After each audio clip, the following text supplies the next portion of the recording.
క్రీస్తు ప్రభుని యందు మిక్కిలి ప్రియమైన సహోదరి సహోదరులారా, దేవుని బిడ్డలారా, ఈరోజు సామాన్య 12వ ఆదివారాన్ని మనం కొనియాడుతూ ఉన్నాం.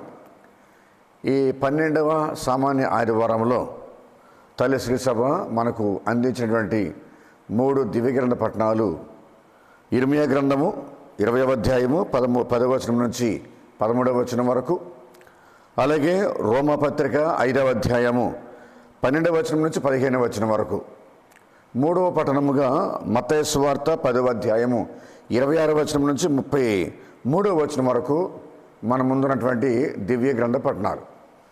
కాబట్టి ఈరోజు ప్రియబిడ్డలారా వాక్యాన్ని ధ్యానిస్తూ ఉన్నాం. మిమ్మల్ని అందరినీ కూడా ఈ 12వ సామాన్య ఆదివారపు వాక్య ధ్యానాంశములకు ప్రేమపూర్వకంగా ఆహ్వానిస్తూ ఉన్నాను. ముందుగా ప్రియబిడ్డలారా, సహోదరి సహోదరులారా, మనం 2-3 నిమిషాలు the formation of the self లేదా వ్యక్తిత్వ నిర్మాణం గురించి కొంచెంసేపు ధ్యానం చేద్దాం. The formation of the self. ఈ వ్యక్తిత్వ నిర్మాణం అనేది పుట్టుకతోనే పరిపూర్ణంగా ఎవరో కూడా పొందుకోలేరు. ఈ వ్యక్తిత్వ నిర్మాణ బిడ్డలారా, ఎవరికి వారే దాన్ని సంపాదించుకోవాలి, నిర్మించుకోవాలి, దాన్ని ఏర్పాటు చేసుకోవాలి.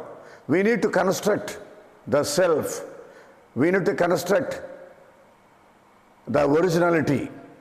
కాబట్టి ఇక్కడ ఎవరికి వారే వారి యొక్క వ్యక్తిత్వాన్ని సంపాదించుకోవటం అనేది అసాధ్యం. కాబట్టి జన్యుపరంగా మనం కొంచెం మన వ్యక్తిత్వాన్ని తల్లిదండ్రుల నుంచి, కుటుంబ సభ్యుల నుంచి పొందుకుంటాం, స్వీకరిస్తూ ఉంటాం. అలాగే మన కుటుంబ సభ్యుల నుంచి కూడా మన వ్యక్తిత్వాన్ని సంపాదించుకుంటూ ఉంటాం. మన స్నేహితులు, మన బంధువులు, మన చుట్టాలు, మన ఇరుగు పొరుగు వారు, మన పియర్ గ్రూప్స్, మనం చదువుకున్నటువంటి మన స్నేహితులతో పాటుగా, ఈ విధంగా విద్య ద్వారాగా, అలాగే మనం పెరిగిన మతం ద్వారాగా, మనం పెరిగిన వాతావరణం, పరిసరాలు, ఇవన్నీ కూడా మన వ్యక్తిత్వ నిర్మాణంలో దోహదపడుతూ ఉంటాయి. కాబట్టి ఈ వ్యక్తిత్వం అనేది మనము పరిపూర్ణంగా పొందుకోవటానికి ఇవన్నీ కూడా మనకు ఎంతగానో ఉపయోగపడుతూ ఉన్నాయి ప్రియబిడ్డలారా, సహోదరి సహోదరులారా. కాబట్టి ఈ విధంగా వ్యక్తిత్వం అనేది మనకు ఏర్పడుతూ ఉంది. మన పర్సనాలిటీ, మన వ్యక్తిత్వము, మన సెల్ఫ్ అనేది ఈ విధంగా నిర్మించుకుంటూ ఉన్నాం ప్రియబిడ్డలారా, సహోదరి సహోదరులారా. కాబట్టి ఈ వ్యక్తిత్వములో ప్రియబిడ్డలారా, మన యొక్క సెల్ఫ్లో, ఈ వ్యక్తిత్వంలో అనేకమైనటువంటి అంశాలు ఉన్నాయి, ప్రిన్సిపల్స్ ఉన్నాయి, గుణాలు ఉన్నాయి, విలువలు ఉన్నాయి. ఉదాహరణకి మనం చూస్తే కనుక మన వ్యక్తిత్వంలో, మన గుణగణాల్లో, మన ప్రిన్సిపల్స్, మన వాల్యూస్లో ప్రేమ ఉండొచ్చు, జాలి, దయ, కనికరం, క్షమాపణ, వినయం, విధేయత, లేదంటే పగ, ప్రతీకారాలు, అసూయ, ద్వేషము, భయము, కలవరపాటు, కంగారు, ఆందోళన, ఇవన్నీ కూడా మన వ్యక్తిత్వంలో ఒక భాగంగా ఉండిపోతాయి. కాబట్టి ఇవన్నీ కూడా మన ప్రవర్తనని, మన వ్యక్తిత్వాన్ని, మన విశ్వాస వికాసాన్ని ఈ విధంగా ప్రభావితం చేస్తూ ఉంటాయి. కన్నా, అన్ని వాల్యూస్ కన్నా, అన్ని అంశాల కన్నా భయంకరమైనటువంటి అంశం ఏమిటాయంటే, ప్రిన్సిపల్ ఏమిటాయంటే భయం.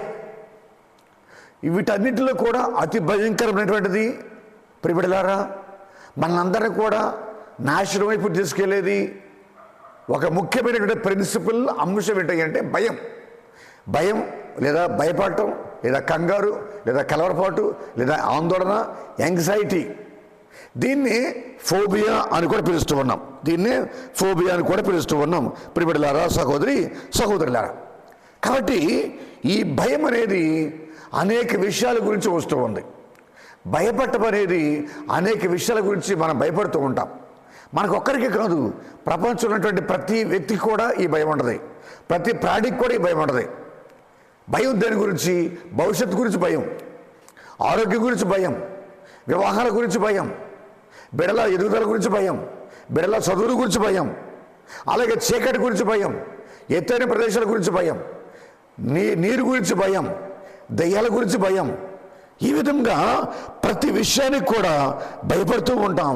ప్రత్యర్థుల గురించి భయం, శత్రువు గురించి భయం, ఈ విధంగా భయం అనేది ఒక భయంకరమైనటువంటి అంశము, ఒక వినాశకరమైనటువంటి అంశం. ఇది ప్రియబిడ్డలారా, సహోదరి సహోదరులారా, ఏ విధంగా ఈ భయం అనేది వినాశకారి, ఏ విధముగా ఈ భయం అనేది మన జీవితాన్ని నాశనం చేసేది, భయపడటం అనేది మన జీవితాల్ని ప్రభావితం చేయటమే కాకుండా మన జీవితాలను సర్వనాశనం చేస్తూ ఉంది ప్రియబిడ్డలారా, సహోదరి సహోదరులారా.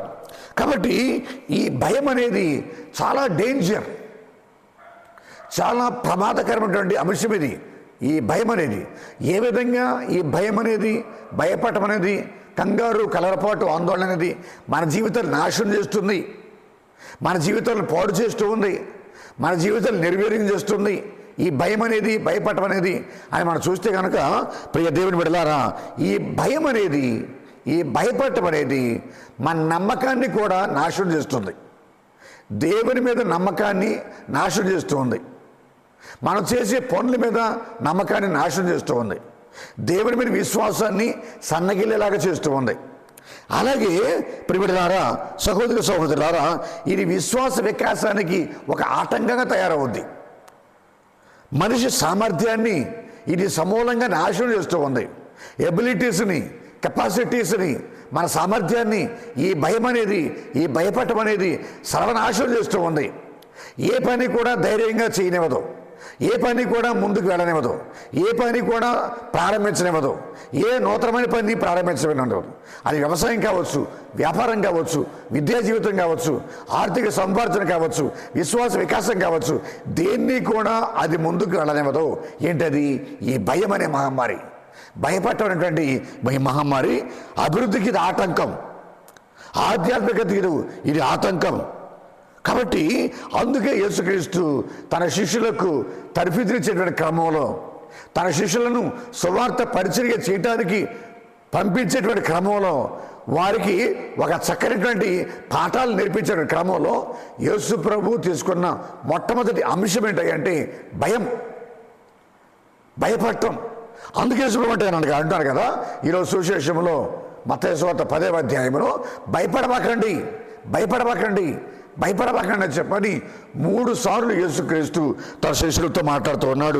డు నాట్ బి అఫ్రేడ్, మీరు భయపడబాకండి. భయం అనేది మీ జీవితాలు నాశనం చేస్తూ ఉంది, మీ జీవితాలు నిర్వీర్యం చేస్తూ ఉంది, మీ జీవితాల్ని సర్వనాశనం చేస్తూ ఉంది. కాబట్టి ఈ భయపడటం అనేది మీ జీవితాల్ని పరిపాలించకూడదు. ఈ భయం అనేది మీ జీవితాల మీద పెత్తందారితనంగా ఉండకూడదు. The fear should not dominate, the fear should not overtake your life.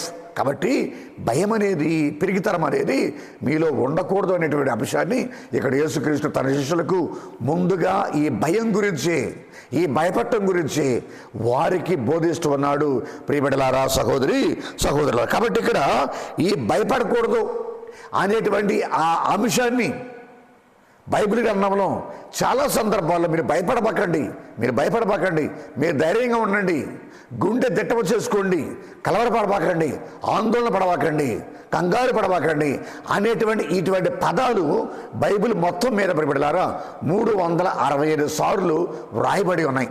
అంటే రోజుకు ఒక్కసారైనా కానీ ప్రతి ఒక్కరికి కూడా భగవంతుడు చెప్పేటువంటి ధైర్యపు మాట ఏంటంటే మీరు భయపడబాకండి, మీరు ధైర్యంగా ఉండండి, కంగారు పడొద్దు, కలవరపడొద్దు, ఆందోళన పడబాకండి అని భగవంతుడు చెప్తూ ఉన్నాడు బైబిల్ గ్రంథంలో. మరి ముఖ్యంగా నూతన గ్రంథంలో బిడ్డలారా గాబ్రియలు దూత జకర్యాకి దర్శనమిచ్చి, జకర్యా నీ భయపడవద్దు, నీ భార్య ఎలిజబెత్ గర్భం ధరిస్తుంది అనేటువంటి ధైర్యం గొలిపే మాటను ముందుగా చెప్తున్నాడు గాబ్రియలు దూత జకర్యాకి.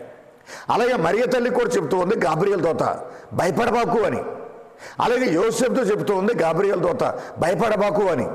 అలాగే పొలంలో గొర్రెలు కాసుకున్నటువంటి ఆ గొర్రెల కాపరులు చెప్తున్నారు దూతలు ఏమని, మీరు భయపడబాకండి. అలాగే ఉత్తాన క్రీస్తు కూడా సమాధి వద్ద మగ్దలమరియము చెప్పిన మాట భయపడవద్దు. అలాగే సముద్రం మీద యేసుక్రీస్తు నీళ్ళ మీద నడుచుకుంటూ వచ్చేటప్పుడు కూడా మీరు భయపడబాకండి. కాబట్టి ప్రతి సందర్భంలో కూడా దేవుడు మనుషులకు ఇచ్చేటువంటి అభయం ఏంటంటే మీరు భయపడబాకండి, ధైర్యంగా ఉండండి. పాత నిబంధన గ్రంథంలో కూడా మన పితామహులకు దేవుడిచ్చినటువంటి అభయహస్తం ఏంటంటే ధైర్యంగా ఉండండి, భయపడబాకండి. రాజులకు ఇచ్చిన ధైర్యం అదే, ప్రవక్తలకు ఇచ్చిన ధైర్యం అదే, యాజకులకు ఇచ్చిన ధైర్యం అదే. కాబట్టి అందరికీ దేవుడిచ్చేటువంటి గొప్ప ఆశీర్వాదం దీవెన ఏంటంటే భయపడవద్దు. భయం అనేది మీ జీవితాన్ని పరిపాలించకూడదు. భయం అనేది మీ జీవితాన్ని పరిపాలించకూడదు.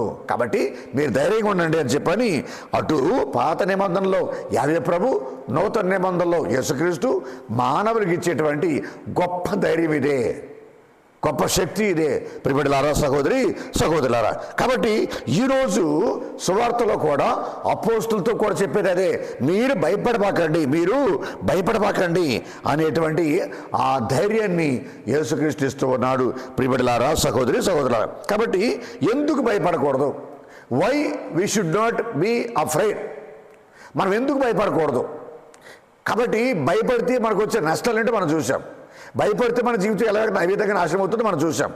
భయపడితే మనం పొందేటువంటి అభివృద్ధి ఏ విధంగా పాడైపోతుందో మనం చూసాం.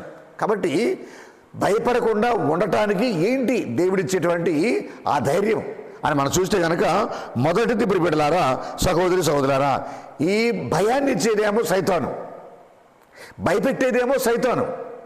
మన భవిష్యత్తు గురించి, మన ఆరోగ్యాన్ని గురించి, మనకు ఉన్నటువంటి ఆర్థిక స్థితి గురించి, మన కుటుంబం గురించి, మన బిడ్డల గురించి, వారి వివాహాల గురించి మనందరూ కూడా కంగారు పెట్టేది, భయపెట్టేది, ఆందోళన గురి చేసేది సైతాను. God gives the courage. ఆయన పెరిగితనాన్ని మనకి ఇవ్వడం, భగవంతుడు మనకి ధైర్యాన్ని ఇస్తాడు. ఆ ధైర్యము విశ్వాసాన్ని పెంపొందించేలాగా చేస్తుంది. ఆ ధైర్యము దేవుని మీద నమ్మకాన్ని పెంచుతూ ఉంది. ఆ ధైర్యము సైతాన్ని ఎదుర్కోవటానికి దోహదపడుతూ ఉంది. మనం గమనిస్తూ ఉన్నాం కదా, పాత నిబంధన గ్రంథంలో దావీదు 16 సంవత్సరాల యువకుడు దావీదు, చివరికి సౌలు రాజు, అలాగే ఇశ్రాయేలు యోధులు, ఇశ్రాయేలు వీరులు, శూరులు, వీళ్ళందరూ కూడా భయపడుతూ ఉన్నాడు గొలియాతును చూసి. కాబట్టి 16 సంవత్సరాల యువకుడు దావీదు ధైర్యం చేసి ముందుకొచ్చాడు. అది పవిత్రాత్మ సర్వేశ్వరుని యొక్క శక్తి, ఆత్మ సర్వేశ్వరుని యొక్క శక్తి. కాబట్టి దేవుడు ఆ ధైర్యాన్ని దావీదుకి ఇచ్చాడు. ఆజానుభావుడైనటువంటి గొలియాతును చంపడానికి దావీదు ముందుకొచ్చాడు, చంపాడు. అక్కడ సైతాన్ని ఓడించాడు, శత్రువును ఓడించాడు, ప్రత్యర్థిని ఓడించాడు. కాబట్టి ఈ ధైర్యం అనేది భగవంతుడు ఇస్తాడు. ఈ ధైర్యం అనేది దేవుని మీద నమ్మకాన్ని ఇస్తూ ఉంది. ఈ ధైర్యం అనేది దేవుని మీద విశ్వాసాన్ని పెంపొందిస్తూ ఉంది. దేవుని మీద ఆధారపడటానికి ఈ ధైర్యమే మనకు సహాయపడుతుంది ప్రియబిడ్డలారా, సహోదరి సహోదరులారా. అలాగే అబ్రహాము కూడా గమనించండి, తూర్పు దేశపు రాజుల మీదకి, 4 రాజుల మీదకి యుద్ధానికి వెళ్ళాడు అబ్రహాం. 300 మంది తన పాలేరుని తీసుకుని, తన పనివారిని తీసుకుని వాళ్ళ మీదకి యుద్ధానికి వెళ్ళాడు ధైర్యంగా. దేవుడు నాకు తోడుగా ఉన్నాడు, దేవుడు నాకు శక్తిని ఇస్తాడు, దేవుడు నాకు విజయాన్ని ఇస్తాడని చెప్పని ఒక్కడే ఒంటి చేత్తో దేవుడి మీద నమ్మకంతో, విశ్వాసంతో, దేవుడి మీద ఆధారపడి తనకున్నటువంటి పనివారిని తీసుకుని ఆ రాజుల మీదకి యుద్ధానికి వెళ్ళాడు, విజయం సాధించాడు, తిరిగి వచ్చాడు. అది అబ్రహాం మన పితామహుడికి దేవుడిచ్చినటువంటి ధైర్యం. అది ప్రియబిడ్డలారా, సహోదరి సహోదరులారా. కాబట్టి ఇక్కడ మనం చూస్తూ ఉన్నాం కదా, ధైర్యం మొదటిది ఏంటంటే దేవుడు మనకు ధైర్యాన్ని ఇస్తాడు, సైతాను మనకు పెరిగితనాన్ని ఇస్తాడు. కాబట్టి మనం పెరిగేవారుగా ఉన్నామా, ధైర్యవంతులుగా ఉన్నామా? దేవుడు మనకి ఇచ్చిన ఆత్మ పెరిగితనంతో కూడుకున్న ఆత్మ కాదది, ధైర్యంతో కూడుకున్న ఆత్మ, పవిత్రాత్మ సర్వేశ్వరుడు. కాబట్టి మొదటిది ఏంటంటే దేవుని యొక్క ధైర్యంతో కూడుకున్నటువంటి ఆత్మ. కాబట్టి దేవుడే మన పక్షాన ఉన్నాడు, దేవుడే మన తరపున పోరాడతాడు, దేవుడే మన తరపున యుద్ధం చేస్తాడు. యెహోవా ఆయన యుద్ధం ఆయిందే, మంద కాదు అనే విషయాన్ని మనం గుర్తుంచుకోవాలి. అది మొదటిది ప్రియబిడ్డలారా, సహోదరి సహోదరులారా. మరి రెండోది ఏంటంటే మనం చూస్తున్నాం కదా, రెండోది ఏంటంటే మత్తయి సువార్త 10వ అధ్యాయము వచనం చదవండి ఒకసారి. 26వ వచనం, 27వ వచనం చదవండి ఒకసారి. ఇది ధైర్యంతో కూడుకున్న మాట, చదవండి ఒకసారి. కాబట్టి మీరు మనుషులకు భయపడకూడదు, దాచబడినది ఏదియో బయటపడకపోదు, రహస్యమైనది ఏదైనాను బట్టబయలు కాకపోదు. చీకటిలో నేను మీకు బోధించు ఈ విషయములల్లా మీరు వెలుతురులో బోధింపుడు చెవిలో మీకు చెప్పబడిన దాన్ని ఇంటి పైకప్పుకెక్కి ప్రకటింపుడు. ఇది యేసుప్రభు ఇచ్చేటువంటి ధైర్యముగా ఉండటానికి దేవుడిచ్చేటువంటి అభయం. ఇది మనకి ఏంటిది బిడ్డలారా, సహోదరులారా, దీన్ని ఏమంటామండి ఇంగ్లీష్లో? Unveiling of the truth, unveiling of the justice, unveiling of the righteousness. నీతి, న్యాయము, ధర్మము, సత్యము, మన జీవించే నీతికర జీవితం, మన జీవించే రుజువర్తలతో కూడిన జీవితం, సత్యవంతమైన జీవితం, సన్మార్గంతో జీవించే జీవితం, న్యాయముతో ధర్మంతో జీవించే జీవితం బట్టబయలు అవుతుంది. కాబట్టి మీరు జాగ్రత్తగా ఉండండి, మీరు ధైర్యంగా ఉండండి. అన్వెయిలింగ్ ఆఫ్ ద ట్రూత్. అందుకని మొదటి పట్టణం మనం చూస్తున్నాం కదా, 22 మనం చూస్తూ ఉన్నాం. 20వ అధ్యాయంలో 10వ వచనం నుంచి 13వ వచనం వరకు ఏమన్నాడంటే, జస్టిస్ విల్ ప్రివైల్. న్యాయము, ధర్మము, నీతి, న్యాయము, సత్యం అనేవి వెలుగులోకి వస్తాయి. దేవా, నా గురించి నీకు తెలుసు, నేను న్యాయవంతుడిని, ధర్మవంతుడిని, సత్యవంతుడిని, నీ మీద ఆధారపడి జీవిస్తున్నా. కానీ నీ ప్రజలు, ఈ దుర్మార్గులు, ఈ గర్విష్ఠులు, మీకు వ్యతిరేకంగా తిరిగేటువంటి ఈ యోధా ప్రజలు నా మీద అపవాదులు మోపుతూ ఉన్నారు, నా మీద కుట్రలు పడుతూ ఉన్నారు, నా మీద పన్నాగలు పడుతూ ఉన్నారు, గూడు పుట్టని చేస్తూ ఉన్నారు. కాబట్టి ప్రభువా, నన్ను కాపాడు, నన్ను రక్షించు. నా సంగతి నీకు తెలుసు. నేను న్యాయంగా బ్రతుకుతున్నాను, ధర్మంగా బ్రతుకుతున్నాను, సత్యానికి సాక్ష్యం ఇచ్చలేక బ్రతుకుతున్నాను, రుజువర్తంతో కూడిన జీవితాన్ని జీవిస్తున్నాను, నీ అడుగుజాడలు నడుస్తున్నాను. కాబట్టి ప్రభువా, నన్ను ఆదుకో. నీ నీతిని, నీ న్యాయాన్ని, నీ ధర్మాన్ని, నీ సత్యాన్ని నిలబెట్టు, వాటిని కాపాడు అని చెప్పని యిర్మీయా ప్రవక్త ప్రార్థన చేస్తూ ఉన్నాడు ప్రియబిడ్డలారా మొదటి పట్టణంలో. కాబట్టి ఇక్కడ ఆనాడు యూదులందరూ కూడా, ఆనాడు ఇశ్రాయేలు ప్రజలందరూ కూడా పిలాతు ముందు అతనిని సిలువవేయుడు అని చెప్పని మిమ్మల్ని యేసుప్రభు తృణీకరించారు, యేసయ్య సందేశాన్ని తృణీకరించారు, క్రీస్తు ప్రభు ఇచ్చే రక్షణ తృణీకరించారు. యేసుప్రభుని అంగీకరించలా, యేసుప్రభుని వద్దనుకున్నారు, ఆయన సందేశం వద్దనుకున్నారు, ఆయన ప్రసరించే రక్షణ వద్దనుకున్నారు. కానీ ఈ రోజును చూస్తే కనుక ప్రపంచ దేశాలన్నిటిలో కూడా క్రీస్తు సందేశం కోసం, క్రీస్తు రక్షణ కోసం, క్రీస్తు కోసం చాలామంది కూడా ఎదురు చూస్తూ ఉన్నారు. యేసయ్య వాక్యం పొందుకోవడం కోసం, రక్షణ ఫలాలు పొందుకోవడం కోసం, క్రీస్తు ప్రభుని స్వీకరించడం కోసం, ఆయన సంపాదించుకోవడం కోసం ప్రపంచ ప్రజలందరూ కూడా ఆరాటపడుతూ ఉన్నారు, కోరుకుంటూ ఉన్నారు బిడ్డలారా, సహోదరులారా. కాబట్టి ఆనాడు వద్దనుకున్నారు, ఈనాడు ప్రపంచమంతా కూడా అంగీకరిస్తూ ఉంది క్రీస్తు ప్రభుని నిజ దేవుడని, రక్షకుడని. క్రీస్తు ప్రభునికి సత్యానికి సాక్ష్యమిస్తూ ఉంది ఈనాడు కథోలిక శ్రీసభ ద్వారాగా. కాబట్టి unveiling of the truth, unveiling of the justice, unveiling of the righteousness. కాబట్టి ఇవన్నీ కూడా బయటకు వచ్చేస్తాయి. కాబట్టి ఈరోజు మిమ్మల్ని తప్పుపడుతున్నారు, ఈరోజు మీ మీద కుట్రవంతూ ఉన్నారు, ఈరోజు మీ మీద పగతో ప్రతీకారంతో రగిలిపోతూ ఉన్నారు దుర్మార్గులు, దుష్టులు. యేసుప్రభు అంటే నచ్చని వారు, యేసుప్రభు అంటే శత్రువులుగా ఉన్నవారు, యేసుప్రభుకు వ్యతిరేకంగా ఉన్నవారు, యేసయ్య సందేశాన్ని, యేసయ్య రక్షణను తిరస్కరించే వారందరూ కూడా మీ మీద ప్రతీకారం తీసుకోవడానికి ప్రయత్నం చేస్తున్నారు. కాబట్టి మీరు ధైర్యంగా ఉండండి, ధైర్యంగా ఉండండి. అలాగే చదవండి, ఒకసారి ఒక వచనం చదవండి. మత్తయి సువార్త తీసుకోండి, 5వ అధ్యాయం 4వ వచనం చదవండి, 6వ వచనం చదవండి, అలాగే 10వ వచనం కూడా చదవండి.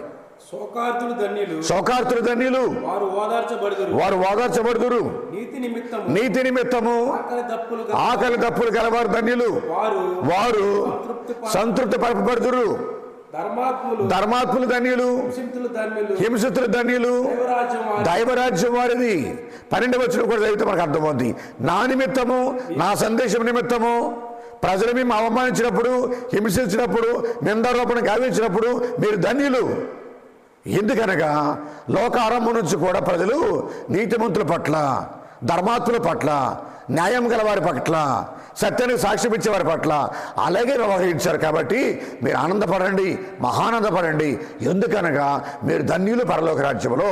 ఇక్కడ మనము నీతి కోసం, నిజాయితీ కోసం, క్రీస్తుకు సందేశం కోసం, ఆయనకి సాక్ష్యం ఇచ్చే జీవితం కోసం మన బాధలు పడినప్పుడు, ఇబ్బందులు పడుతున్నప్పుడు, కష్టాలు పడుతున్నప్పుడు, శ్రమలు పడుతున్నప్పుడు మనము భయపడకుండా ధైర్యంగా ఉండాలా. భయపడకుండా ధైర్యంగా ఉండాలా. అందుకే యేసుప్రభు ఒక మాట అంటారు, ఏమని? ఇదిగో మీరు ఈ భూలోకములో 10 మంది ఎదుట నన్ను స్వీకరిస్తే నేను కొన్ని వేల మంది ఎదుట నేను మిమ్మల్ని స్వీకరిస్తాను. 10 మంది ముందు నన్ను అంగీకరిస్తే, 10 మంది ముందు రక్షకుడిగా నన్ను స్వీకరిస్తే, నా సందేశాన్ని స్వీకరిస్తే, కొన్ని కోట్ల మంది ముందు నేను కూడా మిమ్మల్ని అంగీకరిస్తా, నేను కూడా మిమ్మల్ని స్వీకరిస్తా అనేది యేసుప్రభుని యొక్క అభయం, యేసుప్రభుని యొక్క గ్యారంటీ, ఆయన ఇచ్చేటువంటి వాగ్దానం. ప్రియబిడ్డలారా, సహోదరి సహోదరులారా, కాబట్టి మనం ఆ విధంగానే జీవించమని మనం కోరుకుంటున్నాం. కాబట్టి క్రీస్తు సందేశాన్ని మనం ధైర్యంగా ప్రకటించాలా, క్రీస్తును మనం ధైర్యంగా స్వీకరించాలా, క్రీస్తు సందేశాన్ని మనం ధైర్యంగా ప్రకటించాలా, స్వీకరించాలా, క్రీస్తును మనం స్వీకరించాలా. ఎవరు ఏమనుకుంటే మనకేంటి, ఎవరు ఏం చేస్తే మనకేంటి, మనం మాత్రం నిజ దేవుడిని, క్రీస్తు భగవంతుడిని అంగీకరిస్తూ ఉన్నాం, ఆయన సందేశాన్ని అంగీకరిస్తూ ఉన్నాం, ఆయన రక్షణ ఫలాలని స్వీకరిస్తూ ఉన్నాం. అలాగే జీవించమని చెప్పని యేసుక్రీస్తు మనకందరికీ కూడా అభయం ఇస్తూ ఉన్నాడు, మనందరూ కూడా ప్రోత్సహిస్తూ ఉన్నాడు. ప్రియబిడ్డలారా, సహోదరి సహోదరులారా, కాబట్టి ఇది రెండో విషయం ఏంటంటే ధైర్యంగా ఎందుకు ఉండాలి, ధైర్యంగా ఎలా ఉండాలి అనే విషయంలో ఇది రెండవది.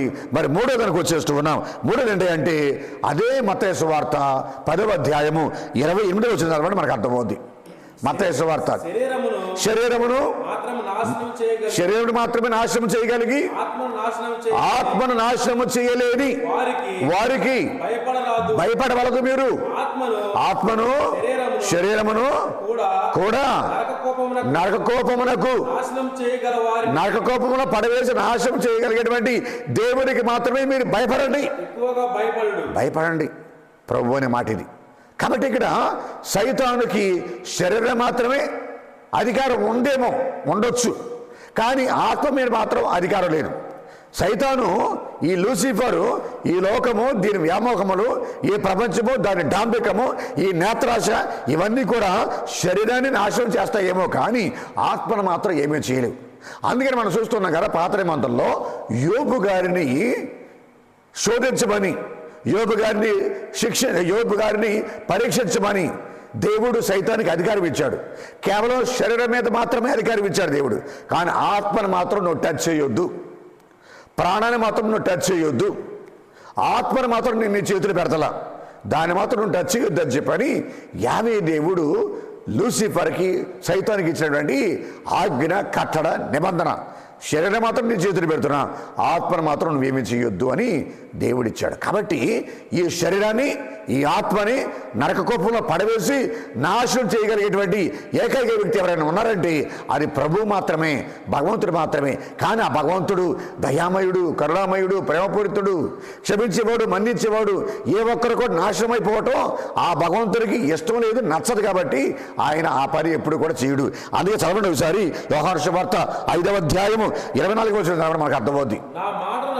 నా మాటను ఆలకించి నన్ను పంపిన వానిని విశ్వసించువాడు నిత్య జీవనం పొందునని మీతో నిశ్చయముగా చెప్పుచున్నాను. అతడు తీర్పునకు గురికాడు, అతడు మరణమును దాటి జీవమందు ప్రవేశించును. కాబట్టి ఇక్కడ ఏ ఒక్కడు కూడా నాశనం అయిపోవటం అనేది తండ్రి దేవునికి నచ్చదు, ఇష్టం లేదు. ప్రతి ఒక్కరు కూడా రక్షణ పొందుకోవాలి, ప్రతి ఒక్కరు కూడా పరలోక రాజ్యానికి రావాలి, ఆత్మ శరీరంతో పరలోక రాజ్యంలో చేరుకోవాలి. ఎవరు కూడా నాశనం అయిపోకూడదు అనేది దేవునికి సందేశం. ప్రియబిడ్డలారా, సహోదరి. కాబట్టి దేవునికి మాత్రమే మీరు భయపడండి. ఆత్మను నాశనం చేయలేని, శరీరం మాత్రమే నాశనం చేసేటువంటి సైతానికి మాత్రం మీరు భయపడవద్దు, మీరు భయకంపితులు కావద్దు అని భగవంతుడు యేసుక్రీస్తు మనకి ఇచ్చేటువంటి గొప్ప సందేశం. ప్రియబిడ్డలారా, సహోదరి సహోదరు. కాబట్టి ఇక్కడ భయపడవద్దు అని అనడానికి యేసుప్రభు ఇచ్చేటువంటి ధైర్యం గొలిపే మాటలు, ప్రోత్సాహాన్నిచ్చే మాటలు, శక్తినిచ్చే మాటలు ఏంటి? ఇది 3వ మాట. మరి 4వ మాట ఏంటంటే చదవండి ఒకసారి, మనం చదివితే కనుక మనకు అర్థమవుద్ది. దేవుడే నా పక్షాన ఉండగా నాకు ప్రత్యర్థి ఎవరో? If God is with me, who can be against మీ? దేవుడే నా పక్షాన ఉండగా, దేవుడే నా తరపున ఉండగా, దేవుడే నా పక్కన ఉండగా, దేవుడే నా తరపున పోరాడుతూ ఉండగా నాకు ప్రత్యర్థి ఎవరు? నన్ను ఎదిరించేవాళ్ళు ఎవరు? నాకు వ్యతిరేకంగా పోరాడేవారు ఎవరు అని పునీత పౌలు గారు అన్నట్లుగా యేసుక్రీస్తే మన పక్షాన ఉన్నారు. యేసుక్రీస్తే మన తరపున పోరాడుతూ ఉన్నాడు. భగవంతుడే మన కోపు తీసుకున్నాడు. కాబట్టి ఆయనే మన పక్షాన ఉన్నప్పుడు మనకు ప్రత్యర్థి ఎవరు అని మనం విశ్వసించి నమ్ముకొని మనం ధైర్యంగా ఉండాలి. అలాగని చెప్పని విశ్వాసులుగా మనకి, సువార్థికులుగా మనకి, అపోస్తులుగా వాళ్ళకి, సంఘ సభ్యులుగా మనందరికి కూడా కష్టాలు రావని కాదు ఇక్కడ, శ్రమలు రావని కాదు ఇక్కడ. కష్టాలు వస్తాయి, ఇబ్బందులు వస్తాయి, శ్రమలు వస్తాయి, శోధనలు వస్తాయి, అలాగే వ్యాధి బాధలు వస్తాయి, శత్రువులు ఉంటారు, వ్యతిరేకులు ఉంటారు, ప్రత్యర్థులు ఉంటారు. కాబట్టి ఇవన్నీ ఉంటాయి, హింసలు ఉంటాయి, వేదనలు ఉంటాయి, చివరికి మరణం కూడా మన దగ్గరికి వస్తుంది. కానీ మనం మాత్రం భయపడకూడదు. ఈ మరణం దగ్గరికి వచ్చిందని చెప్పని, ఈ మరణానికి మనం దగ్గర అవుతున్నామని చెప్పని, క్రీస్తు కోసం, క్రీస్తు సందేశం కోసం మనం చావటానికి కూడా సిద్ధం అవ్వాలి. మరణాన్ని కూడా జయించడానికి సిద్ధం అవ్వాలా, మరణాన్ని కూడా త్యాగం చేయాలా. మరణం మన దగ్గరికి వచ్చింది కదా అని చెప్పని, హింసలు మన దగ్గరికి వచ్చినాయి కదా అని చెప్పని, క్రీస్తు నిమిత్తం, క్రీస్తు సందేశం నిమిత్తం బాధలు పడుతున్నామని చెప్పని మనం క్రీస్తుని వదిలిపెట్టకూడదు, ఆయన సందేశం వదిలిపెట్టకూడదు, ఆయన పరిచర్య వదిలిపెట్టకూడదు, ఆయన సువార్త ప్రకటన మనం ప్రక్కన పెట్టకూడదు. ప్రియబిడ్డలారా, సహోదరి సహోదరులారా, ఈ సువిశేషాన్ని, ఈ మత్తయి సువార్త భాగాన్ని పునీత మత్తయి గారు యేసు ప్రభు మరణించి పునరుత్థానమై మోక్షరహమై వెళ్ళిపోయిన తర్వాత 25-30 సంవత్సరాల మధ్యలో రాసుంటారు. ఆయన 33 సంవత్సరాలు మరణించారు, మోక్షరహమై వెళ్ళిపోయారు. కానీ మత్తయి గారు తన యొక్క సువార్తని, మత్తయి సువార్తని 25-30 సంవత్సరాల తర్వాత రాసి ఉన్నాడు ఆయన. మరి అప్పటికే రోమ్ నగరంలో, ఇశ్రాయేలు దేశంలో, యెరూషలేము నగరంలో వేద హింసలు మొదలయ్యాయి. క్రైస్తవులను అలాగే విశ్వాసులను దారుణంగా హింసించే రోజులవి, చంపే రోజులవి. రక్తం ఏరులై పారుతూ ఉంది, క్రైస్తవుల రక్తం, విశ్వాసుల రక్తం. ముందుగా రోమా చక్రవర్తి మొదలుపెట్టాడు 51వ సంవత్సరంలో, న్యూడియో చక్రవర్తి. ఆ విధంగా హింసలు మొదలయ్యాయి. అలాగే సౌలు రూపంలో హింసలు మొదలయ్యాయి. అపోస్తులు హింసిస్తూ ఉన్నారు, విశ్వాసులు హింసిస్తూ ఉన్నారు, వేద హింసలు మొదలయ్యాయి. మరి అటువంటి సమయంలో, ఆ విధమైనటువంటి వేద హింసల సందర్భంలో మత్తయి గారు రాస్తూ ఉన్నారు, మీరు జాగ్రత్త, మీ విశ్వాసాన్ని కాపాడుకోండి, క్రీస్తుని వదిలిపెట్టబాకండి, క్రీస్తు సందేశం వదిలిపెట్టబాకండి, హింసలు ఉన్నాయని చెప్పని, మరణం ఉందని చెప్పని మీరు క్రీస్తును, క్రీస్తు సందేశాన్ని వదిలిపెట్టొద్దు. క్రీస్తు ప్రభు ఈ హింసల కన్నా, ఈ వ్యాధుల కన్నా, ఈ బాధల కన్నా, ఈ మరణం కన్నా గొప్పవాడైనా, ఈ లోకంలో వచ్చే కష్టాల కన్నా, బాధల కన్నా, ఇబ్బందుల కన్నా, సమస్యల కన్నా, వ్యాధుల కన్నా, రోగాల కన్నా, జబ్బుల కన్నా మన దేవుడు గొప్పవాడు, శక్తివంతమైన దేవుడు. కాబట్టి అటువంటి గొప్ప దేవుణ్ణి మనం అంటిపెట్టుకుని జీవిద్దాం. అటువంటి గొప్ప దేవునికి విధేయత చూపిద్దాం.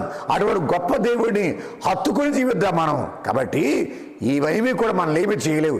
భగవంతుడు యేసుక్రీస్తు మనకు మోక్షరాజ్యం దయచేస్తాడు, అందరూ కూడా పరలోక రాజ్యంలో సభ్యులుగా చేస్తాడు. కాబట్టి మీరు ఇవన్నీ వచ్చినా కానీ మీరు మాత్రం ధైర్యంగా ఉండండి అని మత్తయి గారు ఒక ప్రక్కన విశ్వాసాన్ని ప్రోత్సహిస్తూ ఉన్నాడు, ధైర్యం నూరిపోస్తూ ఉన్నాడు.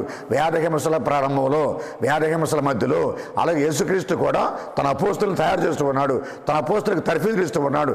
మీరు భయాన్ని పోగొట్టుకోండి, భయపడటం పోగొట్టుకోండి, ఈ ఫోబియాను వదిలిపెట్టేయండి, కంగారును, కలవరపాటును, ఆందోళన వదిలిపెట్టేయండి. మీరు ధైర్యంగా ఉండండి, నేనున్నాను కదా మీతో పాటు అని చెప్పని యేసుక్రీస్తు అంటూ ఉన్నాడు. ప్రియబిడ్డలారా, సహోదరి సహోదరుడు, కాబట్టి మనం ధైర్యంగా ఉండటానికి యేసు ప్రభు ఇచ్చేటువంటి 4 అంశాలు, ధైర్యం గొలిపే అంశాలు మనం చూసి ఉన్నాం. ఇప్పుడు మనం ప్రియబిడ్డలారా, యేసుక్రీస్తు, యేసు ప్రభునికి మనమన్నా, మన విశ్వాసులన్నా, ఈ లోక మానవులన్నా కానీ ఎంతో చక్కని ప్రేమ, సంరక్షణ, భద్రత ఆ భగవంతుడు తీసుకుంటాడు మన పట్ల, సకల ప్రాణికోటి పట్ల. ప్రియబిడ్డలారా, సహోదరి సహోదరులారా, ఏ విధంగా ఆయన కాపుదల, ఆయన భద్రత, ఆయన సంరక్షణ చాలా గొప్పది, చాలా శ్రేష్టమైంది, చాలా అద్భుతంగా మనల్ని కాపాడుకుంటున్నాడు, చాలా అద్భుతంగా మనల్ని కాపాడుకుంటున్నాడు. దానికి ఉదాహరణే మనం చూసే వచనాలు. ఏమంటున్నాడు అక్కడ ఇదే ఈరోజు సువిశేషంలో? అలాగే వచనం 29 వచనం చదవండి.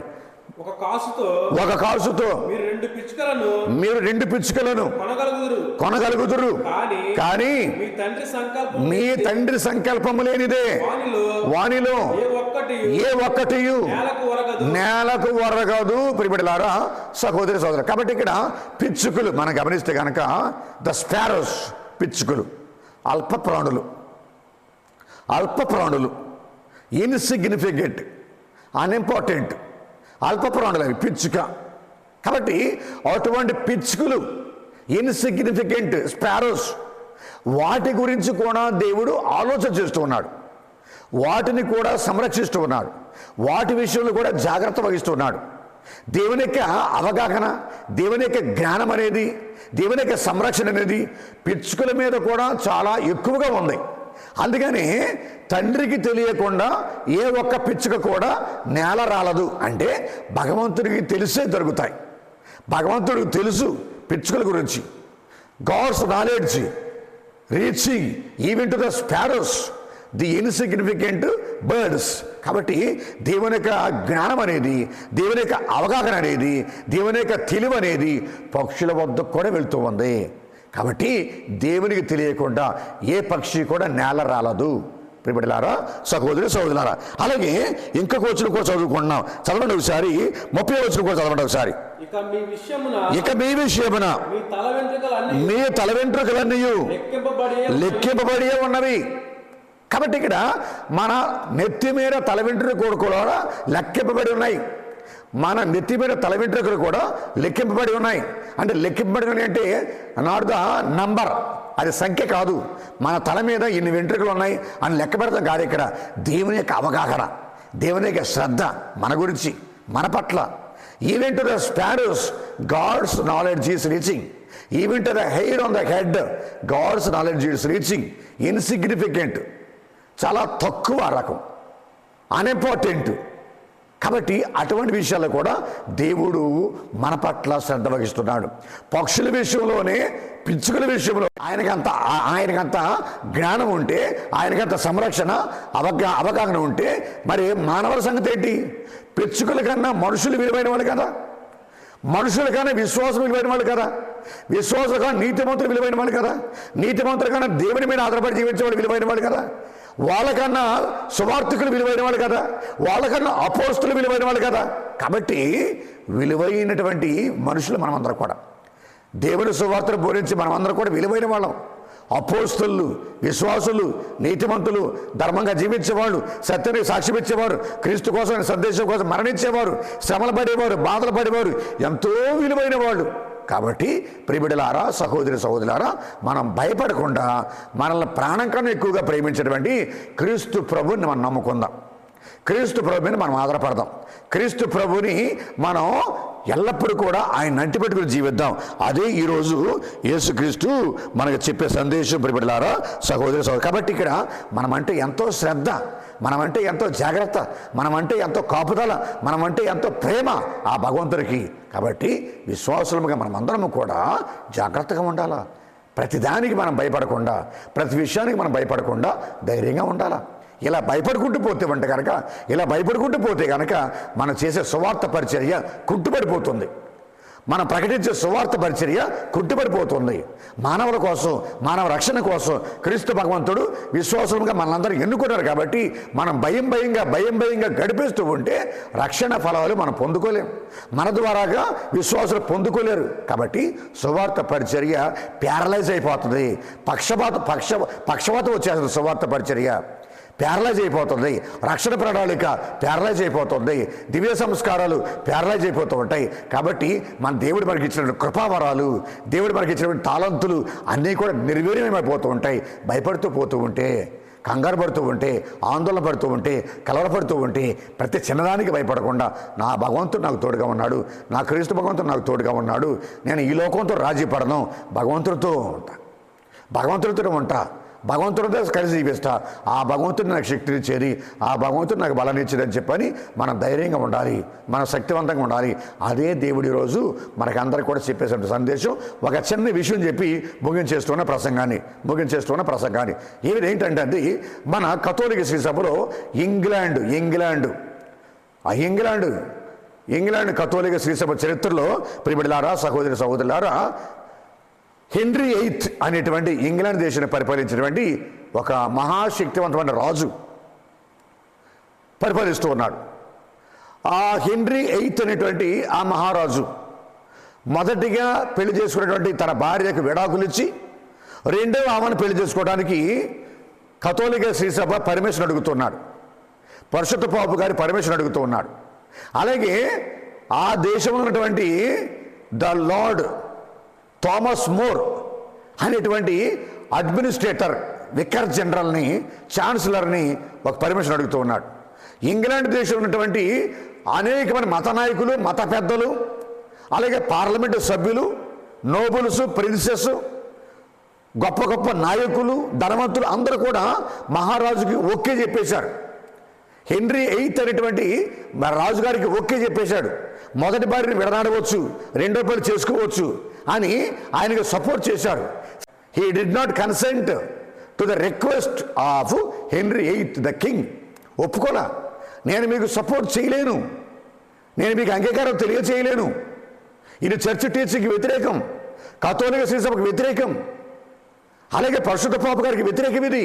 కాబట్టి క్రీస్తు భగవంతుడికి వ్యతిరేకం.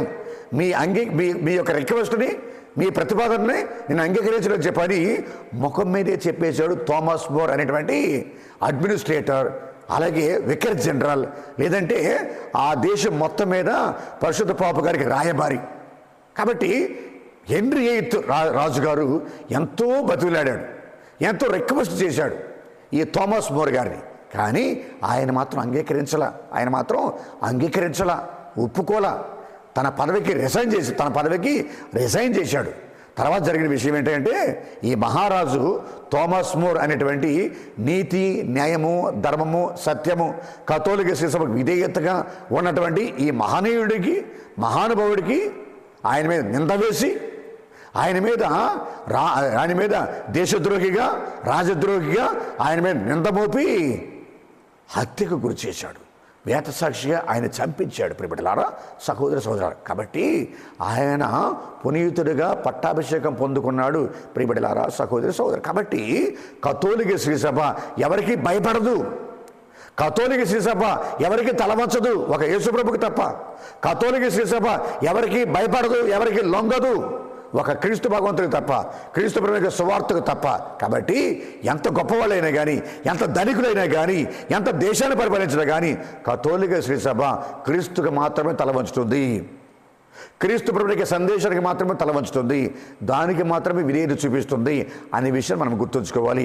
ఎవరికి భయపడకుండా, ఎవరికి తలవంచకుండా, ఎవరికి పాదాలకు నమస్కారం చేయకుండా, ఎవరికి వంగి దండాలు పెట్టకుండా ధైర్యంగా క్రీస్తు భగవంతుడు నా పక్షాన ఉన్నాడు, క్రీస్తు ప్రభు నాతో పాటు ఉన్నాడు, నేను క్రీస్తు ప్రభునికి పరిచర్య చేస్తూ ఉన్నాను, ఆయన సువార్త పరిచర్య చేస్తూ ఉన్నాను, కాబట్టి ఆయనే నాకు తోడు, ఆయనే నాకు అండ, ఆయనే నాకు ధైర్యం అని చెప్పని మనం జీవిస్తూ ఉండాలి. సువార్థికులుగా మేము, విశ్వాసులుగా మీరు అందరం కూడా క్రీస్తుకు సాక్షులుగా ఉండాలి అనే విషయాన్ని ఇక్కడ మనం స్పష్టంగా తెలుసుకోవాలి. ప్రియబిడ్డలారా, సహోదరు. కాబట్టి తల్ల వంచి కళ్ళు మూసుకుని చిన్న ప్రార్థన చేసుకుందాం. దయగల మా తండ్రి, ప్రేమగల ప్రభువా, మీ పరిశుద్ధ నామమునకు వందనములు, స్తుతులు, స్తోత్రము తండ్రి. మమ్మల్ని దీవించండి, మమ్మల్ని ఆశీర్వదించండి. ఈ లోకములో మిమ్మల్ని స్వీకరించాం, మీ సందేశాన్ని స్వీకరించాం, మీ రక్షణ ఫలాన్ని మేము స్వీకరిస్తూ ఉన్నాం, మీ దివ్య సంస్కారాన్ని మేము స్వీకరిస్తూ ఉన్నాం. దీవించారు, ఆశీర్వదించారు, మీకు వందనాలు, స్తోత్రాలు. దేవా, ఇక ముందు మా జీవితంలో, ఇప్పుడు ప్రస్తుతం మా జీవితంలో అనేకమైన సమస్యలు, అనేకమైన ఇబ్బందులు, అనేకమైన బాధలు, అనేకమైనటువంటి హింసలు, అనేకమైన అవమానాలు ఇవన్నీ వస్తున్నాయి ప్రభువా.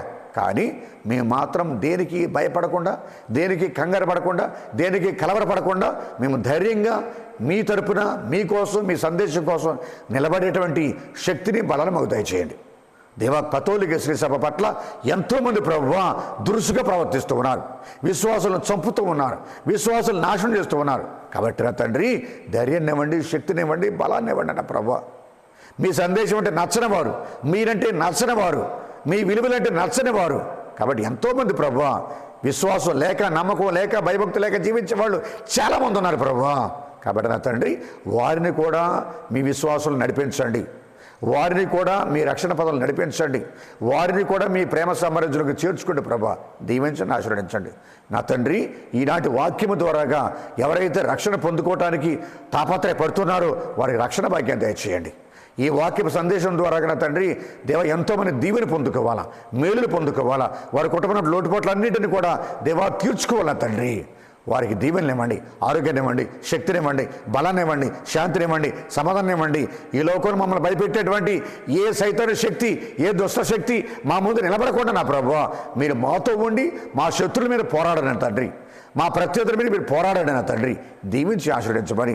చివరికి ఈ లోకాన్ని జయించాలి, ఈ సైతాన్ని జయించాలి, ఈ లోక ఆశను జయించాలి, ఈ లోక హింసలను జయించాలి, చివరికి మిమ్మే చేరుకునేలాగా, మీ పరలోక రాజ్యాన్ని ఒక బహుమతిగా పొందుకునేలాగా మమ్మల్ని దీవించి ఆశీర్వదించమని, మీకు మాత్రమే విధేయత చూపించి, మీకు మాత్రమే తల వంచి, మీకు మాత్రమే సమతాన్ని తెలియజేసి, మీకు మాత్రమే అంగీకారం తెలియజేసి జీవించేటువంటి చక్కని సువార్థికుడిగా, చక్కని సాక్ష్యం ఇచ్చేటువంటి విశ్వాసిగా మమ్మల్ని అందరూ కూడా జీవింపచేయమని దేవా మీకు వందనాలు, కృతజ్ఞతలు ప్రభువా. ఈయన నా తండ్రి, ఈ వారంలో నా ప్రభువా మీ కుమారుడు, మీ అభిషక్త గురువు యోహాను స్వామి నా తండ్రి, కాటూరు యోహాను స్వామి ఎస్ఎంజే క్రియేషన్ యూట్యూబ్ ఛానల్ని నడిపించేటువంటి యోహాను స్వామి నా తండ్రి తన యొక్క పుట్టినరోజు పండుగ జరుపుకుంటున్నారు. 20వ తారీఖు ప్రభువా శనివారం, దీవించి ఆశీర్వదించండి. ఆయనను మీ కృపానుగ్రహాలతో నింపి నడిపించండి, మీ దీవెనతో నింపి నడిపించండి. ఇంకా ఎక్కువ శక్తిని, ఇంకా ఎక్కువ బలాన్ని, ఇంకా ఎక్కువ మహిమను, ఇంకా ఎక్కువ మీకు సాక్ష్యం ఇచ్చే జీవితాన్ని వారికి దయచేయమని ఎస్ఎంజే క్రియేషన్స్ యూట్యూబ్ ఛానల్ ద్వారా కొన్ని వేల లక్షల మంది దేవా ఆధ్యాత్మిక రక్షణ ఫలాలు పొందుకునే భాగ్యం దయచేయమని మా ప్రభువు యేసుక్రీస్తు ద్వారా ఈ మనవి చేయుచున్నాము తండ్రి. ఆమేన్.